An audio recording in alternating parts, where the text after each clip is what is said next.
Bonjour, le 10 mars, nous pouvons faire mémoire de Sainte Marie-Eugénie Milleret.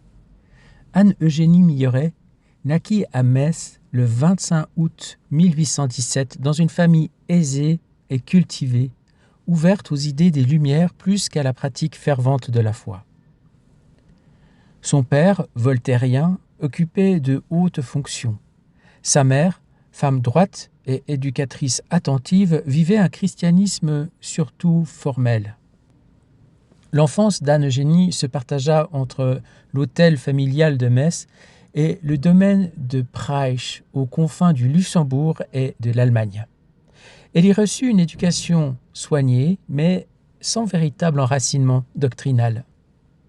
Un événement décisif marqua pourtant son âme, sa première communion. Plus tard, elle confiera « Je ne l'ai jamais oublié ». Cette rencontre intérieure avec le Christ demeura comme une lumière cachée qui ne s'éteindrait plus. L'adolescence fut traversée d'épreuves. La ruine de son père, en 1830, obligea la famille à vendre ses biens. La séparation des parents, puis la mort de sa mère, emportée par le choléra en 1832, la laissèrent dans une profonde solitude. Recueillie dans un milieu mondain, à Châlons, elle éprouva le vide intérieur d'une vie brillante, sans fondement solide. Elle écrira plus tard au père Lacordaire « Je passais quelques années à me questionner sur la base et l'effet des croyances que je n'avais pas comprises. Mon ignorance de l'enseignement de l'Église était inconcevable, et pourtant j'avais reçu les instructions communes du catéchisme. » Le carême de 1835 fut pour elle une seconde naissance. À Notre-Dame de Paris, elle entendit prêcher le père Henri-Dominique Lacordaire. La parole dominicaine, claire et ardente, la saisit. Elle dira « Votre parole me donnait une foi que rien ne devait plus faire vaciller. » Et encore « Ma vocation date de Notre-Dame. » Sa foi jusque-là diffuse devint une adhésion consciente et passionnée au Christ et à l'Église. Très vite, elle comprit que sa vie ne pourrait être que donnée. L'abbé Combalot, prédicateur animé par le désir de restaurer la foi dans les élites féminines de son temps, rêvait d'une congrégation sous le vocable de Notre-Dame de l'Assomption. Anne-Eugénie y discerna un appel. Le 30 avril 1839, à 21 ans, elle fonda à Paris la première communauté des religieuses de l'Assomption. Elle prit le nom de Marie-Eugénie de Jésus. Son intuition était claire. Former des jeunes filles capables d'influencer la société par une foi éclairée, solide et missionnaire. L'éducation serait le levier d'une transformation chrétienne du monde. Elle voulait unir contemplation et engagement, profondeur spirituelle et intelligence des enjeux culturels. L'Assomption n'était pas seulement un établissement scolaire, elle était une œuvre d'église. Sa rencontre avec l'abbé d'Alzon, futur fondateur des Augustins de l'Assomption, marqua durablement son chemin. Entre eux s'établit une amitié spirituelle féconde et exigeante. Lui, ardent et combatif, elle, lucide et mesurée. Ensemble, chacun selon sa vocation, ils servirent le renouveau catholique du XIXe siècle. Les fondations se multiplièrent en France et à l'étranger. Rome reconnut officiellement la congrégation en 1867. Les constitutions furent approuvées définitivement en 1888. Mais au cœur de cette expansion, Marie-Eugénie demeurait une femme intérieure, profondément attachée au mystère du Christ et à l'Église. Son amour de la vérité n'était jamais séparé de l'amour concret des personnes. Les dernières années furent marquées par la maladie et la paralysie. Celle qui avait tant agi dut consentir à l'impuissance. Elle accueillit cette étape comme une ultime purification. Elle écrivit « La vieillesse, un état où il ne reste plus que l'amour. Et encore, je n'ai plus qu'à être bonne. » Cette simplicité ultime résume l'itinéraire d'une femme passée de l'incrédulité ambiante à une foi brûlante, de l'action féconde à l'abandon confiant.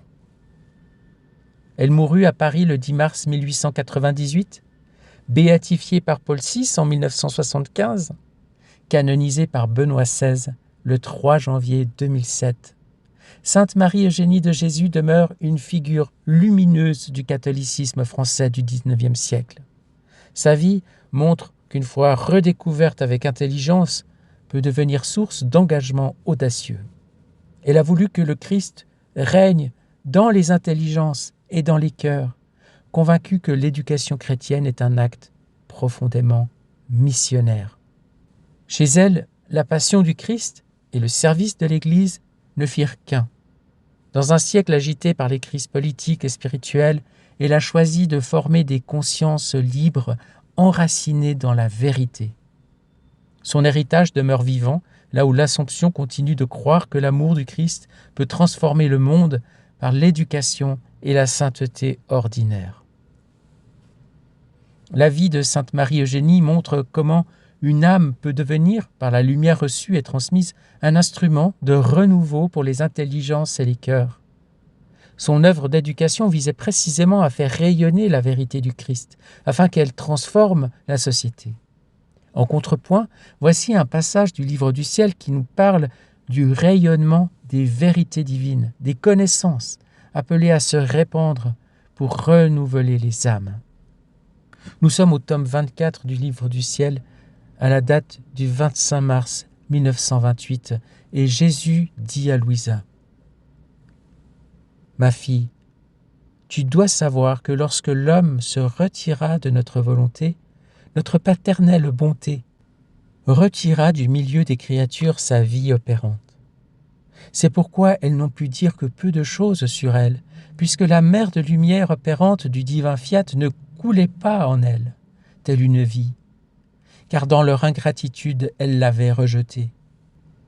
Et en raison de notre très grande bonté, nous leur avons laissé le bien de pouvoir suivre les ordres de notre volonté, non pas la vie, dans laquelle elles pouvaient espérer le salut, car sans notre volonté, il n'y a ni salut ni sainteté. Mais notre paternelle bonté, notre volonté et notre amour soupiraient et se languissaient de revenir en vie opérante parmi les créatures. Nous voyons que les créatures ne pourraient accomplir le dessein parfait de la création, ni devenir complètement à notre image et à notre ressemblance, comme nous le voulions, tout comme nous les avions créés, sans la vie opérante de notre fiat. Car notre fiat est l'acte primordial de la créature, et s'il fait défaut, elle demeure désordonnée, adultérée, parce qu'il lui manque l'acte primordial de son existence. Or, tu dois savoir qu'après bien des siècles de soupirs cachés, notre être suprême débordait d'amour, un amour plus intense encore que dans la création et la rédemption elle-même. Étant donné que notre amour jaillissant débordait hors de nous, nous avons ressenti le besoin que l'amour fasse les premiers pas vers la créature. Aussi, lorsque je commençais à te manifester les premières vérités sur la divine volonté, je la pressais fortement de faire les premiers pas parmi les créatures. Et j'ai centralisé ces pas en toi au moyen de ces connaissances. Et lorsque je vis que tu plaçais tes pas dans ceux du divin fiat, je me suis réjoui et j'ai fêté. Et en te manifestant plus de vérité à son sujet, je poussais le divin fiat à faire encore d'autres pas. Par conséquent, les nombreuses vérités que je t'ai dites sur ma volonté sont autant de pas que j'ai fait faire à mon fiat dans le but d'opérer son retour parmi les créatures comme vie opérante. C'est pourquoi je t'en ai dit autant, au point que l'on peut dire que le ciel et la terre sont remplis des pas des connaissances de ma volonté. Et réunis tous ensemble, ils forment la mer de lumière dans ton âme, qui déborde hors de toi pour faire son chemin parmi les créatures.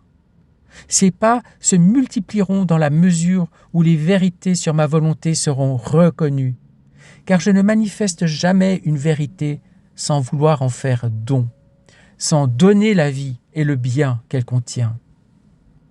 C'est pourquoi jusqu'à ce que ma divine volonté soit connue avec toutes ses connaissances, ses pas seront entravés et le bien qu'elle veut faire aux créatures sera suspendu.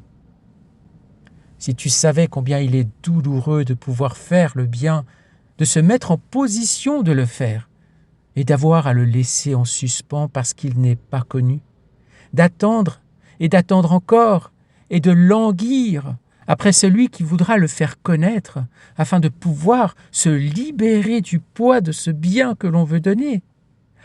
Oh, comme tu te hâterais de faire connaître tous les pas de mon fiat.